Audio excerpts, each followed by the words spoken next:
Happy Pride and welcome to today's KDP University's At Home with Nora Phoenix. I'm Trisha, and for the past 5 years, I've moved around Amazon's books teams, learning the business so I could share it with authors. Prior to coming to Amazon, I worked as a graphic artist, project manager, and educator.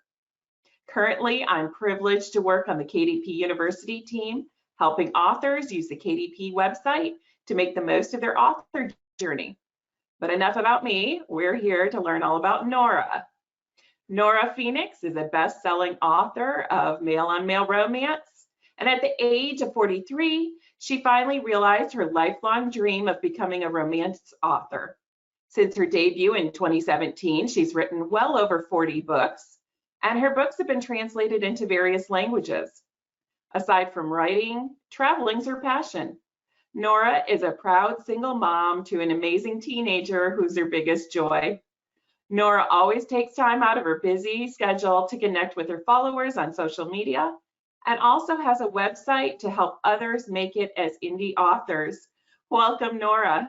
Thank you for having me. I'm so excited. Oh, we're thrilled to have you here.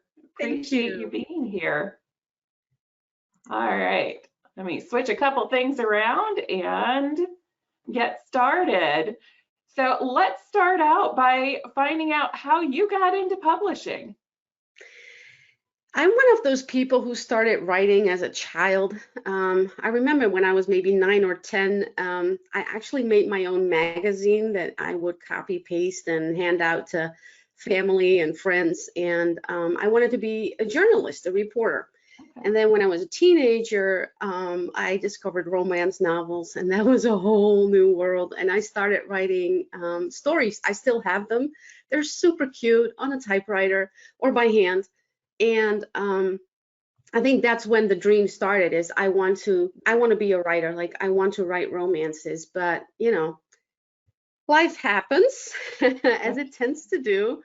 And it took me a long time to actually get there. And in 2016, I divorced, and that was really kind of like a reboot, I want to say.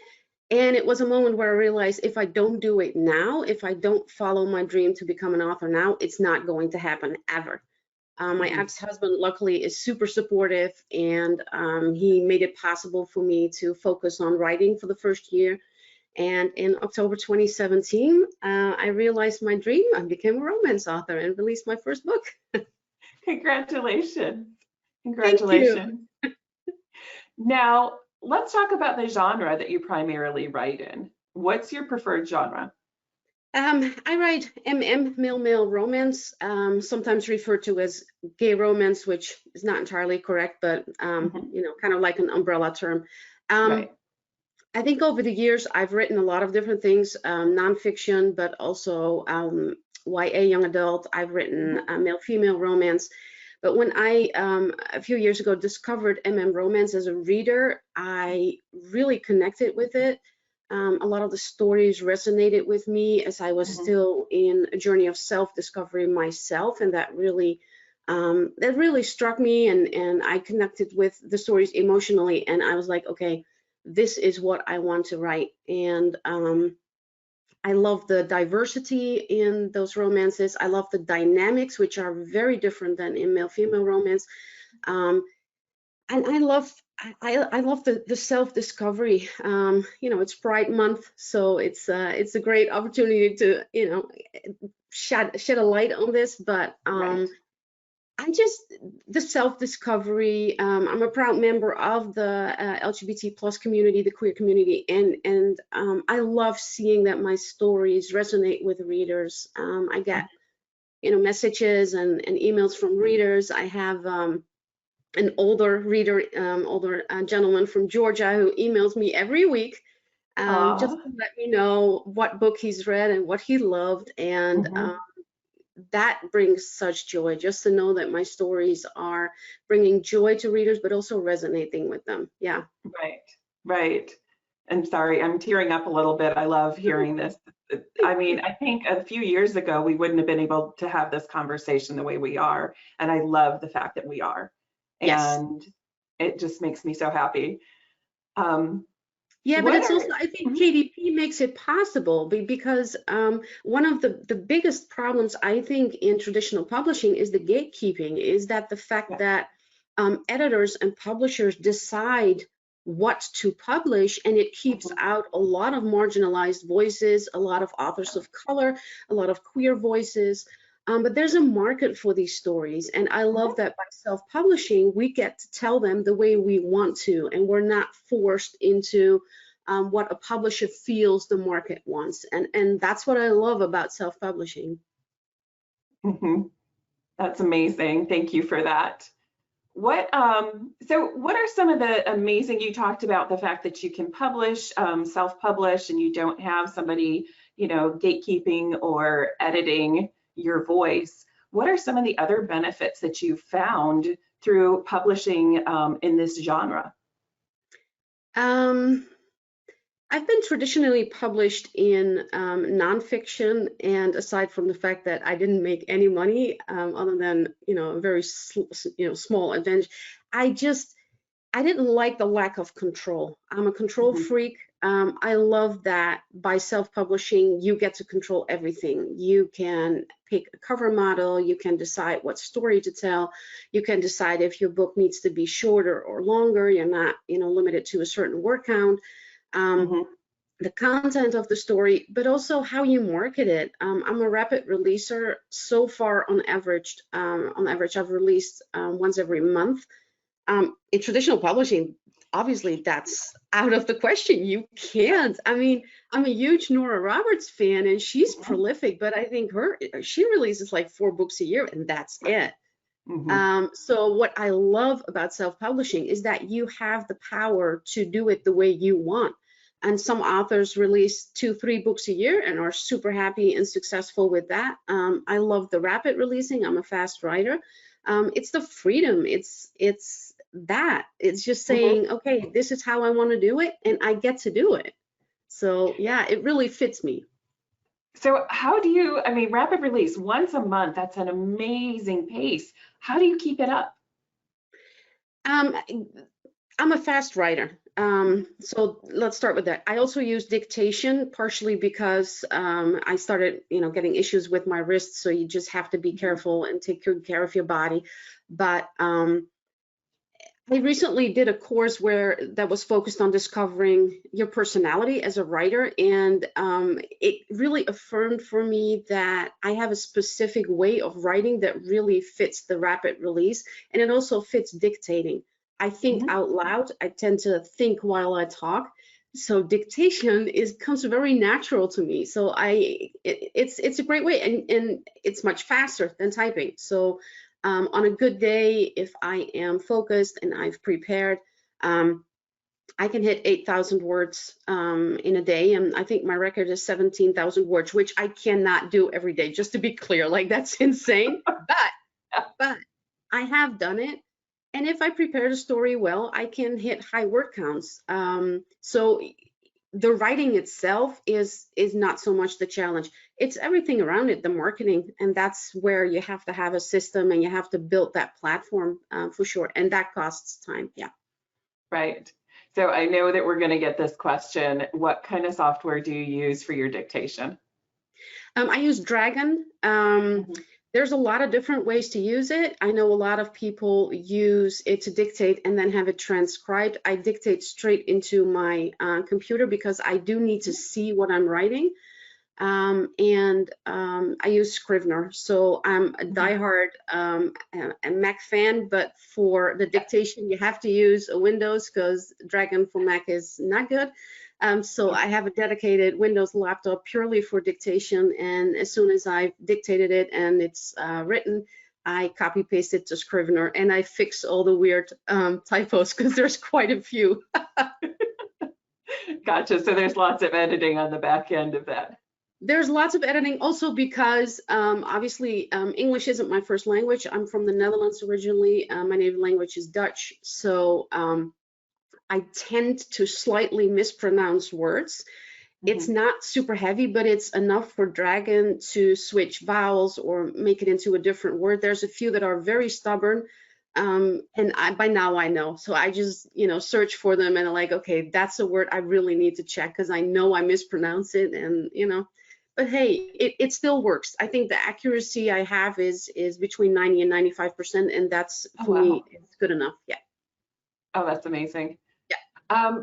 So what kind of prep do you do before you start dictating? Are you a pantser or do you do an outline? What do you do? I'm a mix. I don't usually plot out the romance part of my books. That's something that evolves very naturally. When I started out writing, I really felt like I had to because Mhm. it felt to me as all the serious writers were plotting, and there were all these books that I read and all these methods that I tried, and it didn't work for me because by the time I started actually writing, I felt like I had already given all my creativity. Like I was boxed into the plot that I had determined on. That didn't work for me. So I read a book called Story Trumps Structure, and that really resonated with me, where you develop the characters and you come up with the core plot idea, and then you just ask yourself at every point, what would this character naturally do next? So Mhm. that's really how I've started writing my romance plot. And when I dictate, I usually do prepare 4 or 5 scenes ahead, but just with a few lines, so I know, okay, this is what needs to happen in this scene. Like, oh, there needs to be, the first sexual tension, or there needs to be a fight, or the big conflict needs to come up, so I at least know where to go. Right. I also write books that have romantic suspense plots. Those I do plot because you have to. I'm working on a series that has 7 books with an overarching suspense plot. I have to plot that out, otherwise you're going to end up in a whole lot of mud and you can't, make it tight at the end, which I would hate. So that part I do plot. So you obviously we talked about you need to do editing. Do you have an editor that you work with after that? Yes. I work with beta readers. Depending on what type of book it is, I have specific beta readers. For example, the series I just mentioned, the suspense series, is set in the White House. For that series, I have specific beta readers because it involves a terrorist plot. I have a federal agent who is advising me on certain issues. I have someone who reads who lives in the area in DC, because there's a lot of local stuff that I want to get right. I have somebody whose husband works for or has worked for the Secret Service, so that's super cool to get Right. the inside information, in as far as obviously they're allowed to share it. You There's a can, lot that right. they can't say. Let's make that clear. I have a sensitivity reader for the Muslim aspects of that story. So I spend a lot of time getting that part right. Once I have the beta feedback, I have an editor and we do an edit, a proofread, and then most of the time a last proofread. Mhm. And still mistakes slip through because they always do. They're They always stubborn. do. Exactly. There's always one or two that get through. And I used to feel really bad about it. And then I think Mhm. maybe 3 or 4 years ago, I bought Nora Roberts hardcover because I was dying to read that book. And I think on page 4, I found a typo. And it's so stupid, but it made me feel better. I'm like, okay, if Nora Roberts has a typo in a hardcover, I shouldn't feel bad. I'm just saying, like, I don't know how many people missed that one. So, it happens. It does. It does. I think our brain is funny that way, where it always plugs in what's supposed to be there instead of what really is there. Yes, yes. Our brain is very smart and very dumb at the same time. Exactly. So where did you find these beta readers? So I'm assuming that you find, like, this is a particular to this particular series, but how do you find those beta readers? I started out with swapping beta reads with other authors, which I think is a really good idea, especially in the beginning. If you find authors who are at your level or a level up, it's a great way to get feedback on your story because authors know what to look for Hmm. in the plot, and they can tell you specifically, oh, I don't think, you're missing a beat here, or the pacing is off. But you also want readers as beta readers. Readers may not be able to explain it to you in author terms, but they'll come back with, I didn't really connect with this character, or I thought this resolved way too quickly, or I was waiting for this to come back and it didn't. And that's the feedback you really want, because that's from a reader perspective. Yeah, honestly, I don't have trouble finding beta readers. I have a pretty large Facebook group, and if I do a request for beta or ARC readers, I get at least 200 responses. So I'm never struggling to find those. Finding good ones that Yeah. are honest, and because I want the critical, I want the critical feedback. I want the whatever you see, no matter how small it is, I can take it and it will make the book better. But sometimes people are scared to hurt your feelings. If you Right. feel that way, that's not a good beta reader. They got to be Right. willing to tell you the truth. You want that honesty. Oh yeah. And you got to be willing to hear it too. Like if you're stubborn and if you think, well, I know better, of course there's things where you can decide you're still the author, that you're not going to follow the advice. But I always say, if 2 or more beta readers are telling me something, that means I need to change it. If 2 out of just 7 or 8 beta readers pick up on it, that means a lot of readers will too. So I'll need to change it. Okay. We heard in your introduction that you've started localizing and publishing in different languages. How many languages are you publishing in right now? Let me think. German is the biggest one aside from English, and Italian and French. And since Dutch is my native language, I'm also translating one of my own books into Dutch, which that's a translation I can do myself, so that's easy. But Germany especially is a huge second market for me. That's something I've gotten into over the last year, and with growing success, and that's become super profitable for me. Yeah. Gotcha. So what is the path that you followed in order to start publishing in those languages? Because it's not a simple, straight translation. There are certain things that you need to change in the maybe not necessarily the plot, but throughout the book. Yeah, it's not easy. Cultures are very different. I have the luck that because I'm from Europe, from the Netherlands originally, and I've lived in Germany for a couple of years, I'm very familiar with German culture. I am fluent in German. I can't, not good enough to translate my own books, absolutely not, but I speak it and I read it. That makes it a lot easier because I can communicate and I understand the cultural differences. To give one example, in German, you don't have terms for non-binary people, pronouns. They do not exist. So where in English we would say they, them, in German, you don't have that option. It simply does not exist in the language yet. So in one of my books, I had a minor character who used they, them as pronouns, and we had to come up with a way to translate that and still make it true to the German language and also true to the spirit in which the character was written. Those are absolute challenges. I've started by using a translator who was already known in the MM romance community, and once I saw how successful the German translations were, I searched my own translators, found my own translating team through a platform called Upwork. I just had a whole bunch of people reply to a job ad I put up.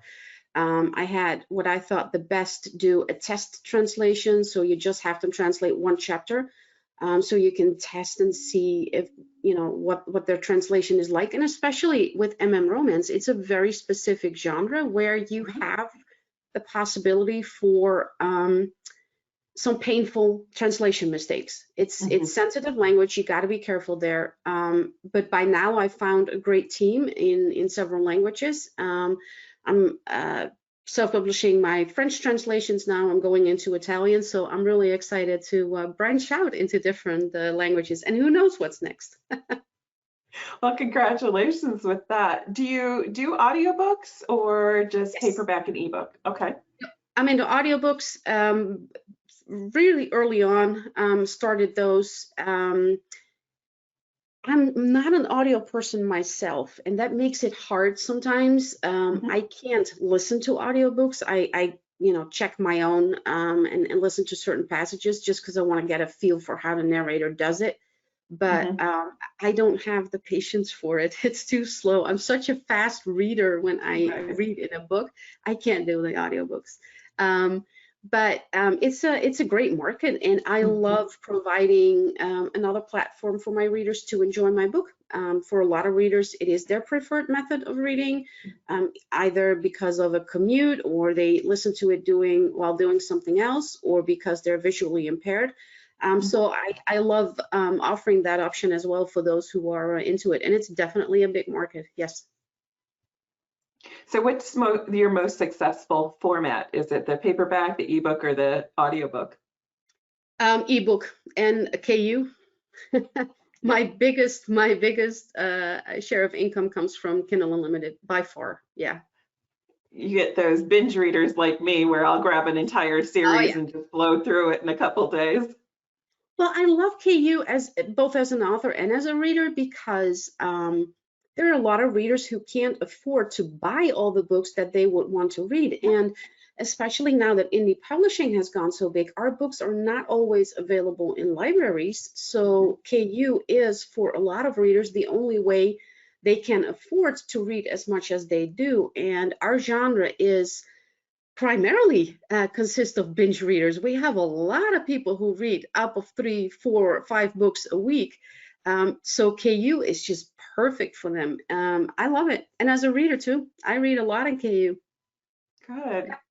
So let's talk a little bit about marketing. What are some of the, so when you release, you're releasing every month, what's your marketing strategy? Um, I want to say my most important marketing platform is my newsletter and my Facebook group. I started my Facebook group even before I released my first book because I'd seen other authors build it and successfully. So I figured that was a really important start. I love it. I'm also somebody who genuinely loves social media. And I Mhm. think it's really important to mention that because some authors who are listening might think, oh, I need to start a reader group. It has to fit your personality. I'm an extrovert by nature, so I love talking to people in general, but I also genuinely love social media, which makes it very natural platform for me to find my readers.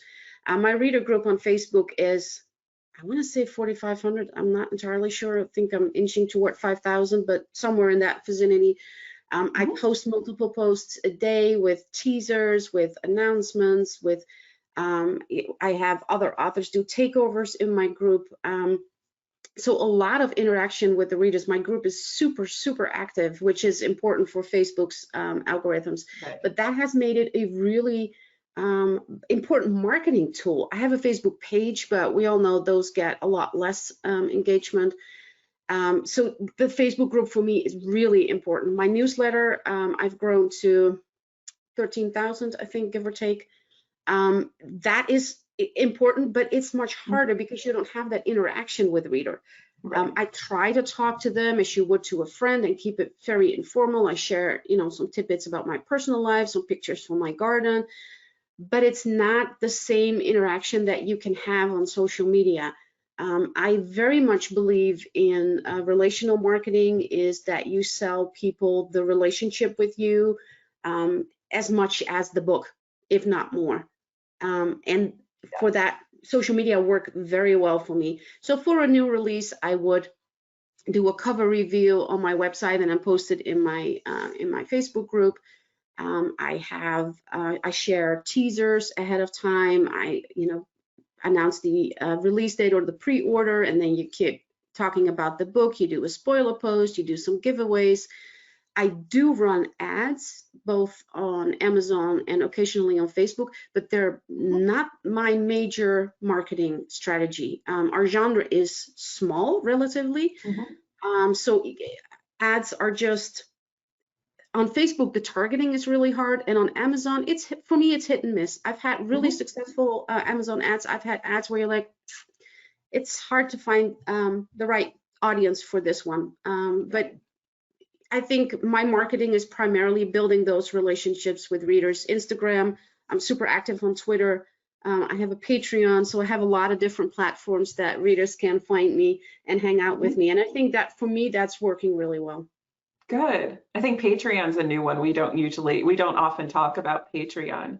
Does it build the same way as your Facebook following, or is it harder to build that following on Patreon? It's not as interactive. I could make it probably more interactive. I'm still discovering how best to use it. For now, I have a really loyal group of followers on Patreon who support me, and in exchange, they get early chapters.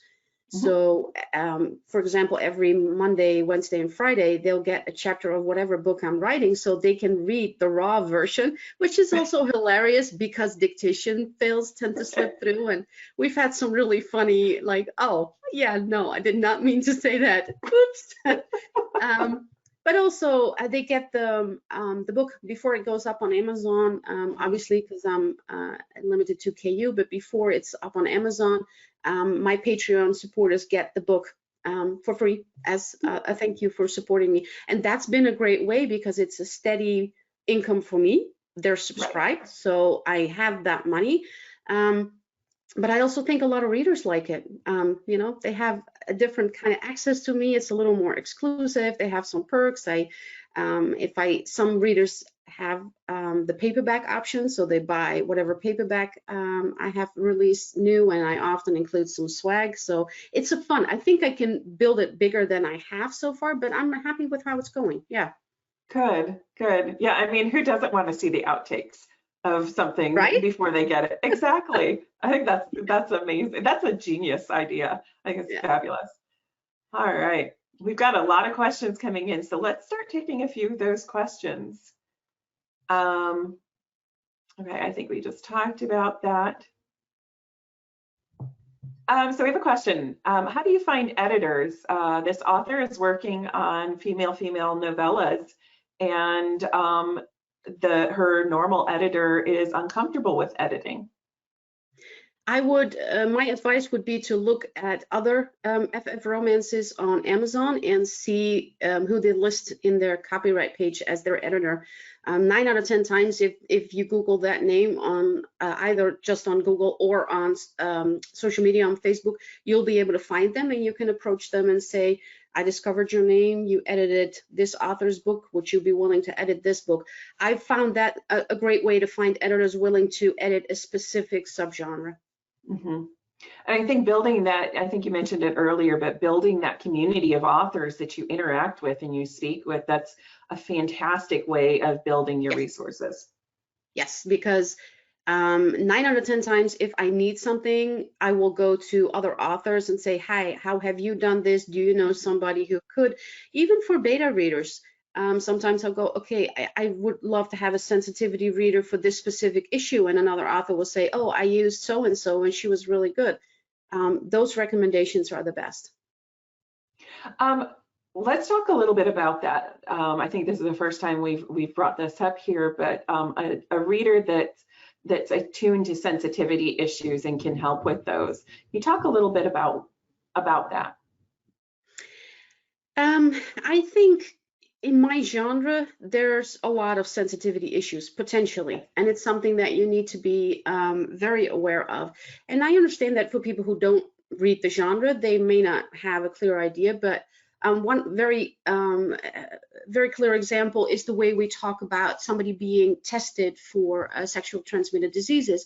It used to be that you say, oh, somebody is clean, but that's a very derogatory word. It means that if you have a sexual transmitted disease, you would be dirty. So we prefer to say your test came negative.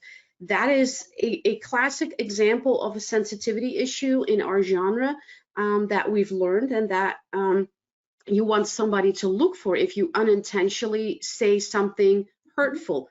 You're not always aware. I'm still learning, even as a member of the queer community. I'm still learning. Pronouns are always in development. So I love having readers who specifically look for certain issues, even more if you include characters who have a disability, who have a different ethnic background. I've written a character it's a different setting, but who is comparable to being transgender.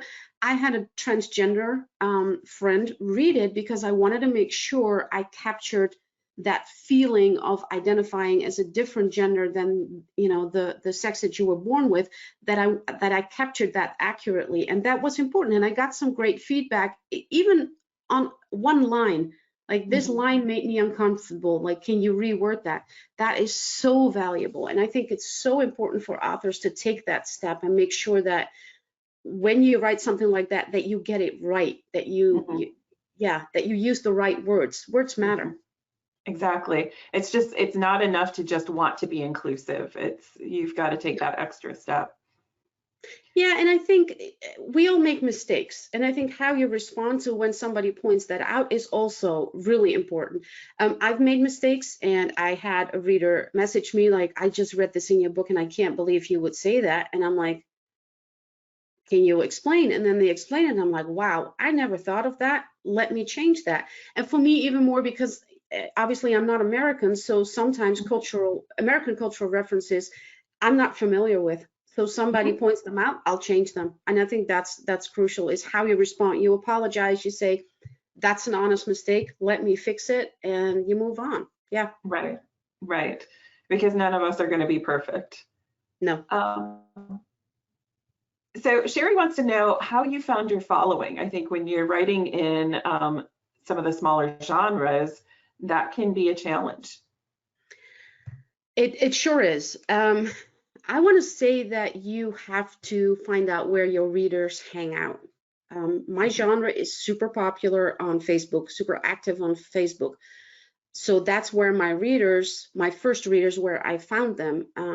I started a profile under my new author name. I became very active in other author, in their reader groups, interacted with other readers. I just wanted them to see my name, not self-promoting, just be active, comment.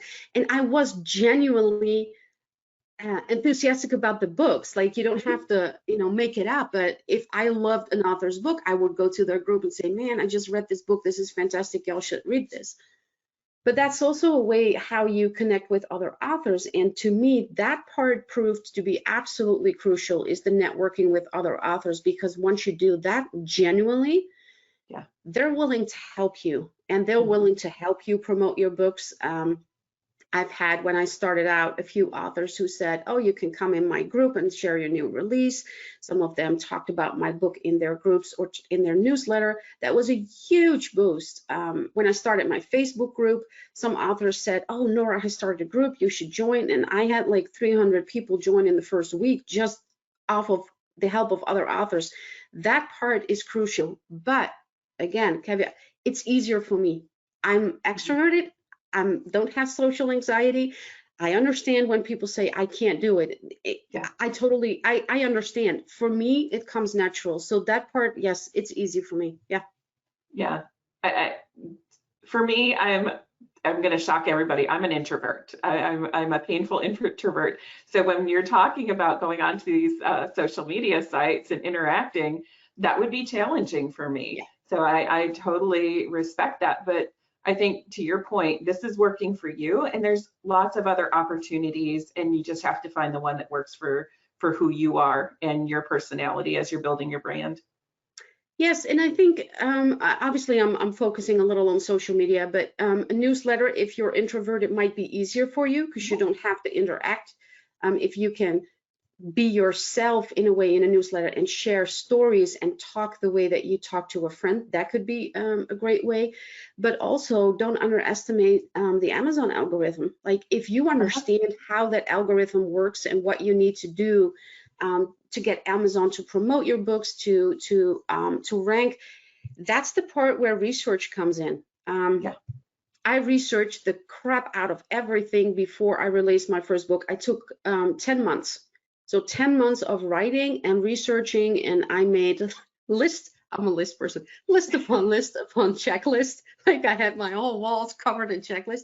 But and there's still a whole lot you don't know, and I don't know, and I'm still learning, because it's evolving. It never stands still. But research is incredibly important. If you understand what you're doing and how the system works, like the Facebook algorithm, the Amazon algorithm, how to get ranking on Twitter, if you understand how that works, it makes it easier. for example, on Amazon, I used to be super focused on, I want to rank #1 in my genre. Like that's, gay romance is a separate category. I want to rank #1 in my category. And then I made a mental switch and said, no, at the end of the day, it's bank, not rank. I want to look at the money and not specifically at the ranking, because if you rank super high initially and then drop like a stone, it's not going to be as effective as if you rank a little lower, but you're consistent and you keep that rank for a month. So that's a switch, a mental switch I had to make. And that's what I tell every newbie author who comes to me for advice. It's bank, not rank. You got to focus on the long term. You got to focus on that algorithm. How do you feed that? Because once you understand that and you can, play it a little, Amazon will partially do the marketing for you for free. Exactly. And metadata feeds into that. So making sure that your metadata is correct, you're in the correct categories, you have the correct keywords. That's a huge contributor to exactly what you're talking about. Well, and you're also bots. One classic newbie mistakes is when you release your first book and you ask everybody and their mother to buy your book, including people who don't read in your genre, and now you've messed up your also bots. You want to market specifically to people who read your genre. It's one of the reasons why, personally, I'm not a huge fan of newsletter swaps. In our genre, they can work because we're such a small genres that a lot of readers read subgenres within the genre. But if you write MF romance, you gotta stay within your subgenre, because somebody who likes Western romances may not necessarily like a mafia dark romance. So if you get those readers and you send them to your Amazon author page, you may just, really mess up your also bots. That's hard to fix. If you get that right from the start, that's a really great boost, because now you will show up in other people's also bots. So that's, again, one of those things where research really makes a difference. It does. It does. And again, building that community of other authors that you can rely on and you can ask for advice. Yeah, for sure. All right. We have Dorothy wants to know what swag is. Ooh, swag. Swag is the fun kind of stuff that you can give away to readers or sell for a really low price. So we're talking buttons, stickers, bookmarks, mugs, t-shirts, bracelets, geez, what else do I have? Those kind of things. Coasters, I have coasters for on the table. Those kind of things. Readers love them. If you go to a signing, I do a lot of stickers. They'll take them. Pens, great one. Pens, pencils, little note blocks. There's whole companies who produce nothing but swag. So be careful. Once you get into those, you get addicted to buying all the swag. But yeah, readers love it, and I love sharing it. It's a little reminder of your presence in their daily lives if they use your sticker. So yeah. So what do you put on your swag? Do you just put your name, or do you have a brand, or do you have a logo? A part of my brand is that I have a non-binary unicorn named Twinkle, and I had them designed by somebody like a paid artist who designed Twinkle, and I think I have 10 different variations now where Twinkle is reading, or where they are typing or lounging or drinking coffee. I tend to put a lot of Twinkle on my swag because my readers love Twinkle. Yeah. And then my name and usually my website, but your author logo in itself is not sexy or interesting, with all due respect. If you want readers to put a sticker on a laptop or on a bag, you got to put something on the sticker. In my genre, that's a little easier because we have a lot of pride related themes that we can work with. Love is love and anything along those lines. Part of my branding is my slogan, love has no shame. I put that on literally everything. Hashtag love has no shame. If you Google it, you're going to end up with me. That's something that readers will identify with, but there's got to be something, I don't know, I want to say sexy, but I don't mean sexy. It's got to be something that's fun, that they're proud to show, that brings them a smile. A logo doesn't really do that. Yeah. Now I'm going to have to go find swag with Twinkle on it. I think that's fantastic. All right. I think we talked about it a little bit, but do you have a step-by-step promotional strategy for a book launch that you do? Like every book launch, you do X, Y, and Z? Yeah, I have a checklist that I follow. Again, checklist. I keep saying it, but when you hear me say things that work for me, that doesn't mean it works for you. You have to find out if that's a strategy, if that's a method that works for you. I love checklists because I have a PA. We use a shared checklist so we can see what the other has done already. But generally speaking, yeah, I have a checklist. We use a content calendar. So we have a massive Google Sheet where we list all my different platforms. And per week, per day, we determine what we're going to post. I hit promo groups when necessary. What am I going to put in the newsletter? And so if a book releases, and I am in the midst of preparing for release, I have a new book coming out June 10th. I plan that in the basically 4 weeks before that. So I plan, okay, every Tuesday I'll do a teaser in the group. I may post a teaser on my website on Thursday. I'll do a Twitter post on Friday. So I spread it out over the different platforms. And because we use that content calendar, we're pretty good about following it. It's just consistency. It's really consistency. Repetition. I think a lot of authors fear that if you keep repeating a message, readers are going to grow tired of it. They're not. The chances of a reader seeing it more than once is in itself, they're not that big. Social media algorithms are in that sense not in your favor. And readers don't mind the repetition. They understand. They understand you're trying to sell a book. But the second part is that it helps if you don't make it a sales post. Right. Don't say, buy my book. Say, oh my gosh, I'm so in love with these two. Read this little snippet that I wrote yesterday. I giggle every time I reread it. Now you want to, okay, what is she giggling about? Now I want to read the teaser. So those little tidbits are a lot more effective than buy my book, buy my book, buy my book. Again, it's the relational marketing. I very much focus on when I market is what feeling do I want to give readers? What's the feeling I want to leave them with, much more than the information.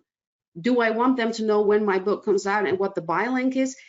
Yeah, but the rule of 7 says that on average, somebody has to see something 7 times before they buy it. So I just want to build on that chain of 7. At some point, they will buy it. And if they don't, that means they're not my targeted reader.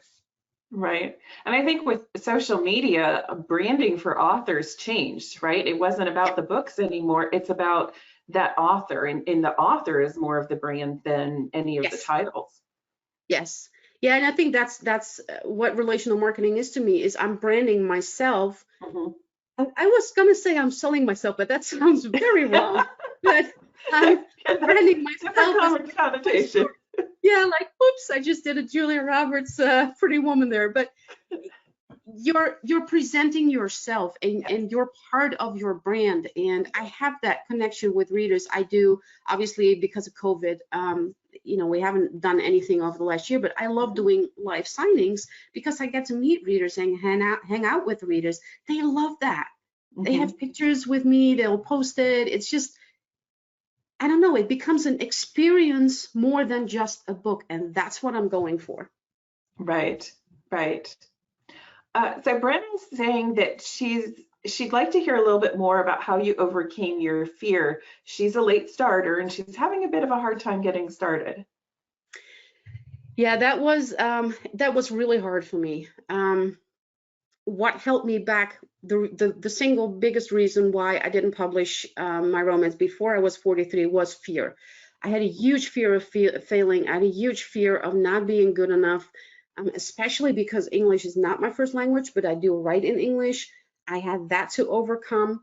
For me, I think it was a journey of doing it, and then taking that incredibly scary step of having someone else beta read it. I started out with, and that was still a male-female romance, with a paid developmental editor, just because I wanted a completely unbiased professional opinion on the story. She gave me a lot of critical feedback, but I learned so much from that. Mhm. I think that's a great start because it is relatively safe. It's someone you don't know. You're paying them. It's not a professional relationship. You're not getting rejected. And they'll give you criticism that can help you grow to the level where, okay, now I'm comfortable having a reader beta read it or another author Mhm. beta read it. Once you get to that point, and that was the mental switch I had to make, like, okay, they loved it.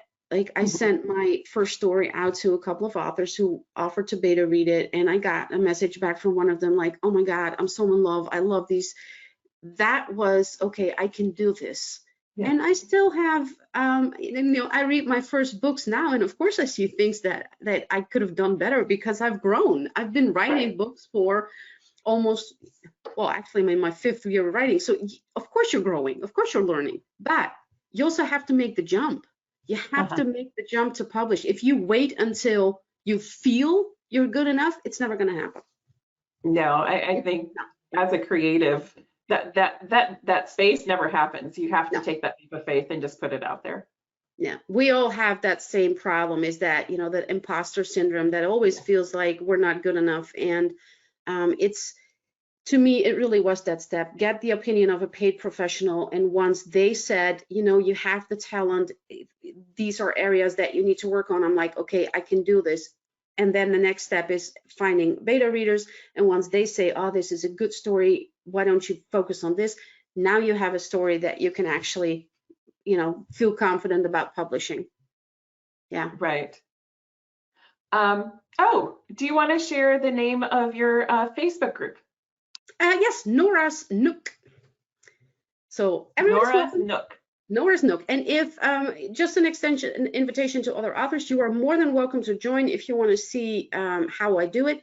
There's a question that'll ask you how you heard about my group. Just say you're another author and that you want to, just pop in and have a look. That's fine. I let everybody in. That's not a problem, but it helps screen us and keep the weirdos out, because yes, Facebook has weirdos, a lot of them. Yes. Absolutely. All right. Do you read your reviews, and do you respond to any of them? No. We do not respond to reviews. No. Do I read reviews on release day? My Okay. strategy is, as soon as the first 3-star review hits, that's when I stop reading. Okay. So I have an ARC team, so a team of readers who get the book before it's published on Amazon, so they can read it and hopefully review it. Mhm. Those reviews I do generally read because they're fans, they're in my reader group, so they are much more likely to like the book. Once the critical reviews start coming in, I stop reading. I don't mind them at all. People have every right to review my books and say whatever they want, and 1-star it if they feel that that's deserved. But I have the right not to let me, to protect myself from reading that, because that will kill my writing mojo faster than anything else. So yeah, no, release day. After that, I'm done.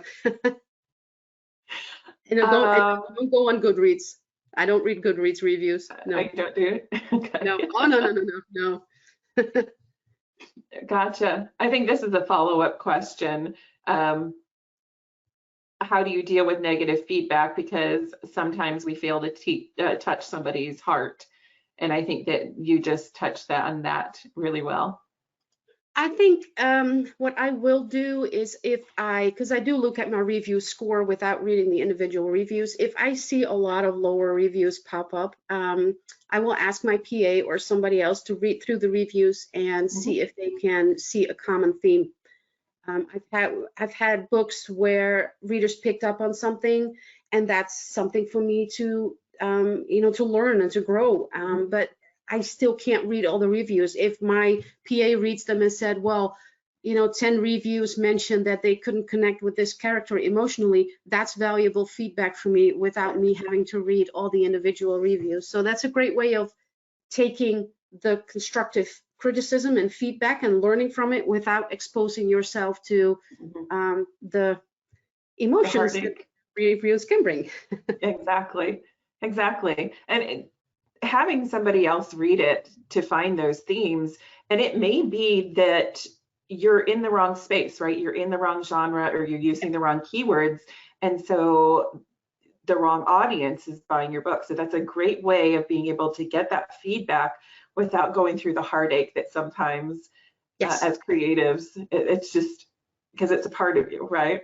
You're putting out there. They're my babies. They're my babies. I've written them, but I've just learned to protect myself. And Right. and again, those boundaries are different for everybody else. I know authors who do read their reviews and they have no problem with them. I'm generally somebody who can take criticism well. I'm not easily offended. I always joke I'm Dutch. You can't afford to be, because the Dutch are like super direct. But I have learned where my boundaries are and how to protect myself, because my writing mojo is crucially important to me. I have to protect that at all costs. It's what I do. If I can't write, I have a problem. Right.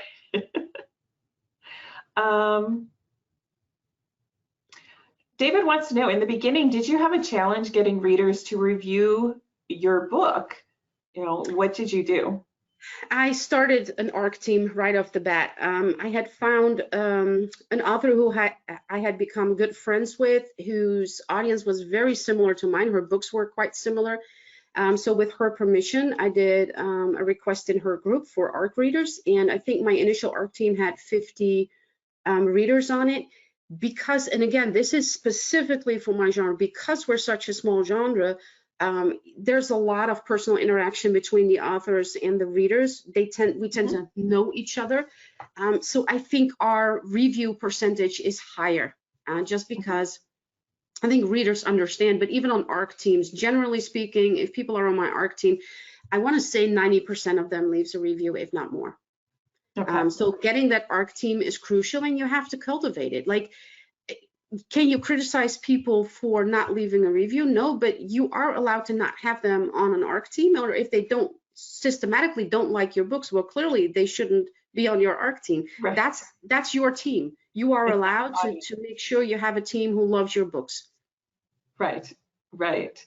And as long as you're not necessarily, if you give them a book, you can't give it to them with the stipulation that they leave a good review. You can ask them to leave a review. Yeah. So, and that's what I do. That's up to them, right? Mm-hmm. Yeah, but I think getting an ARC team and then treating that ARC team like something special. If you have a special Facebook group for them, or you give them special access, or you can't reward them for leaving a review, that's against Amazon's terms of service. Right. But if they feel connected to you, if you show them what their reviews mean to you, how it affects your ranking, or how it affects other people, you know, a decision to buy your book, I think that's really something that you can do. And just ask. I think a lot of authors who complain about readers not leaving a review, they don't ask. You have to actually ask them to leave a review. Right. Yeah. Right. And just for everybody who's joining us, an ARC team is an advanced reader copy team. So you provide them with copies of the book before it's published. Yes. Yeah. Usually about a week before is my standard.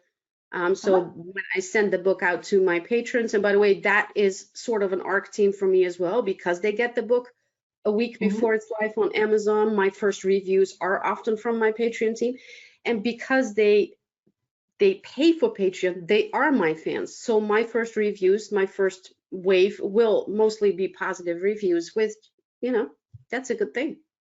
Yeah. So we have some questions about your author community. Did you build it all through social media? Did you go to author events? How did you build up that author community? Mostly through social media initially. Again, my community is super active on Facebook, so that's where a lot of us hang out. But I also attended the main conferences in my genre and connected with other authors, especially in the beginning of my journey. And that's really important too, because once you meet somebody face to face, it's a little easier to stay in touch with them on social media, because you just talk to each other in a different way.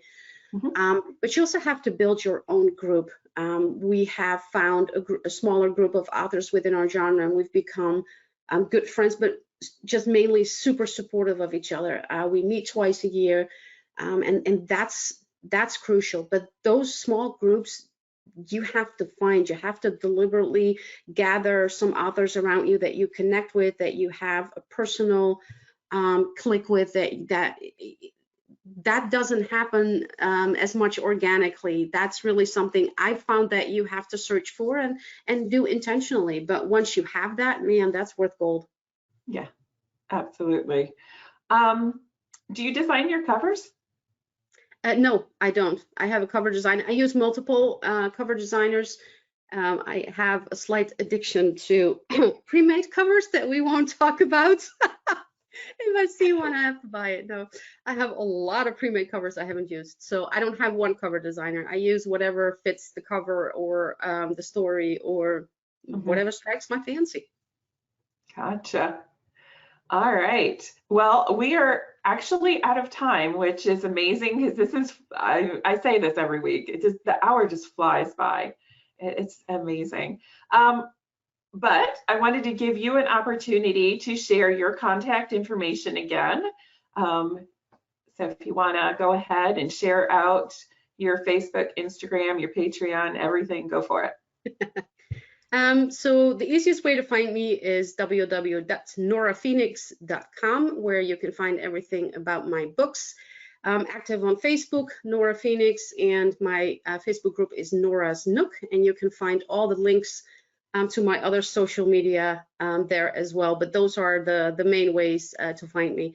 I also have a website aimed at writers, which is called #IWroteThis. And if you Google that, then you should find it. And it has a Facebook group as well.